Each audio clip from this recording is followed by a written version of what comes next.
अस्सलाम वालेकुम। आज हम बच्चों 9 क्लास का जोग्राफिया का अंदरूनी हलचल का सेकंड पार्ट देखेंगे। पहले पार्ट में वीडियो में मैंने आपको बताई हुई कुदरती आफात जैसे बारिश, सैलाब, तूफान, कहत वगैरह ये देखे हमने। ज़लज़ले के बारे में हमने देखा, ज़लज़ले की वजूहात हमने देखी और ज़लज़ला कैसे आता हमने ये पढ़ा। ज़लज़ले के असरात हमने पिछले वीडियो में देखे। अब इस वीडियो में हम देखेंगे बच्चों आतिशफिशा, बैरूनी मगज़। आतिशफिशा के बारे में पढ़ेंगे हम कि आतिशफिशा क्या है बच्चों। अब आतिशफिशा बैरूनी मगज़ के ठोस, माए और गैसीय मादे जब सतह ज़मीन के बाहर फेंके जाते हैं तो इस अमल को क्या कहते हैं? आतिशफिशानी अमल कहते हैं। यानी हम सतह ज़मीन के हिस्से पढ़ चुके हैं, इसकी तह होती है अलग अलग। तो बैरूनी मगज़ में जितने भी ठोस, माए और गैसीय मादे जो कुछ भी मौजूद होता है तो वो सतह ज़मीन से बाहर फेंका जाता है और तो इस अमल को आतिशफिशानी अमल कहते हैं। अलग अलग धातें जैसे मेटल्स होती है तो वो भी पिघलती है। इस अमल के दौरान क्या क्या बाहर आता है? ज़मीन के अंदर से गर्म और पिघली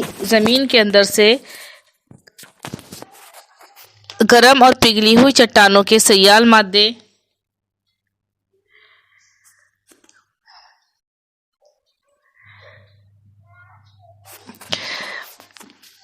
इस अमल के दौरान क्या क्या बाहर आता है? ज़मीन के अंदर से गर्म और पिघली हुई चट्टानों के सयाल मादे यानी जो कुछ भी लिक्विड माए फॉर्म में होता है या तो गर्म और पिघली हुई चट्टानें होती है वो बाहर आती है। इसके अलावा आबी बुखारात, राख है, मुख्तलिफ़ किस्म की जहरीली और आतिशी गैसेस ज़मीन के अंदर जब मादनियात पिघलती है तो वो एक दूसरे से मिलती है और इसकी वजह से कुछ केमिकल्स होते हैं तो इसकी वजह से वो ज़मीन पर आते हैं तो वो जहरीली आतिशी गैसेस बन जाती है। गर्म होती है वो सतह ज़मीन पर, ये सियाल मादा आता है तो इसके मादे जो है वो क्या कहलाते हैं? इसके मादे बाद जो है लावा कहलाते हैं। लावा जो है हम और आप बहुत अच्छे से जानते हैं, पिघली हुई चट्टानें होती है। लावा कैसे कहते हैं? पिघली हुई चट्टानें होती हैं और जो जहरीली आतिशी गैसेस ज़मीन पर आने के बाद लावा कहलाती है। अब अमल के लिहाज से आतिशफिशा फटने के अमल से तो हम देखेंगे आतिशफिशा की कितनी किस्में बच्चों? 2 देखते हैं। कौन से 2? मरकज़ी आतिशफिशा और दरारनुमा आतिशफिशा।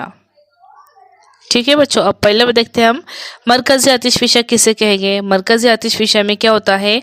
जो सियाल है माए हालत में होता है इसको हम क्या कहते हैं? लावा कहते हैं। अब ये नाली नुमा रास्ते से बाहर निकलता है तो जो वो टॉप पर होता है वो दहाने से बाहर निकलता है और ये जो लावा है नाली के अतराफ जमा हो जाता है और इसके सबब मखरूती शक्ल के आतिशफिशा पहाड़ वजूद में आते हैं जैसे जापान का फुजी यामा पहाड़ और तंजानिया कुलीमंजावर पहाड़। अब दरारनुमा आतिशफिशा देखेंगे हम, इसमें क्या होता है बच्चों? दरारनुमा आतिशफिशा देखेंगे हम, इसमें क्या होता है कि गर्म से लावा है ये दरारों से निकलता है, दहाने से नहीं, बल्कि जो पहाड़ है आतिशफिशानी पहाड़ की दरारों से निकलता है और फिर जो है दोनों जानिब फैल जाता है तो इसके सबब आतिशफिशानी सतह मुर्तफ़ा वजूद में आती है और ये जो है सतह मुर्तफ़ा का लावा ठंडा हो जाता है तो ये आतिशफिशानी ठंडा होकर चट्टान में बदल जाती है। जैसे मिसाल देखते हैं हम, मिसाल भारत में दक्कन की सतह मुर्तफ़ा। आतिशफिशा के असरात देख लेते हैं बच्चों हम कि आतिशफिशा के असरात क्या है। अब आतिशफिशा के असरात आतिशफिशानी अमल से जानी व माली नुकसान होता है। बहर आज़म के आतिशफिशा की वजह से कभी कभी सुनामी लहरें तैयार होती है। क्या होता है कि बहर आज़म समंदरों में आइलैंड्स में फटता है तो इसकी वजह से ज़मीन में हरकत होती है, समंदर की तह में हरकत होती है और सुनामी की लहरें तैयार होती है। अब सुनामी लहरों की वजह से समंदरी इलाकों की लोगों को खतरा या नुकसान पहुंचता है। फिर आतिशफिशा से निकलने वाला धूल, धुआं, राख, गैस, आबी बुखारात वगैरह ये सब फिजा में रहते हैं और हवा को आलूदा करते हैं, जिसकी वजह से माहौल का तवाजुन बिगड़ जाता है। और ये हरकत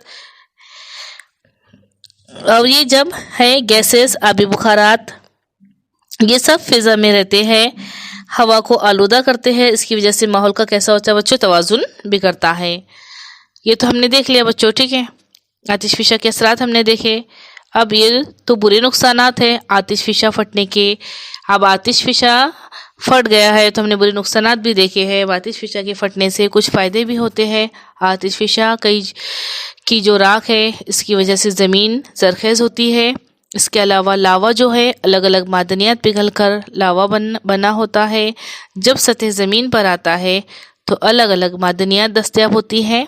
आतिशफिशा की वजह से नई ज़मीन तैयार होती है, या कोई जजीरा तबाह भी हो जाता है।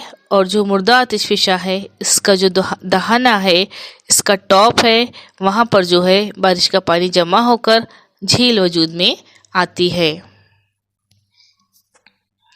तो बच्चों ये सबक हमारा ख़त्म हुआ, 9th का जोग्राफिया का अंदरूनी हलचल। अगला सबक हम अगली वीडियो में देखेंगे। तब तक के लिए अल्लाह हाफिज़।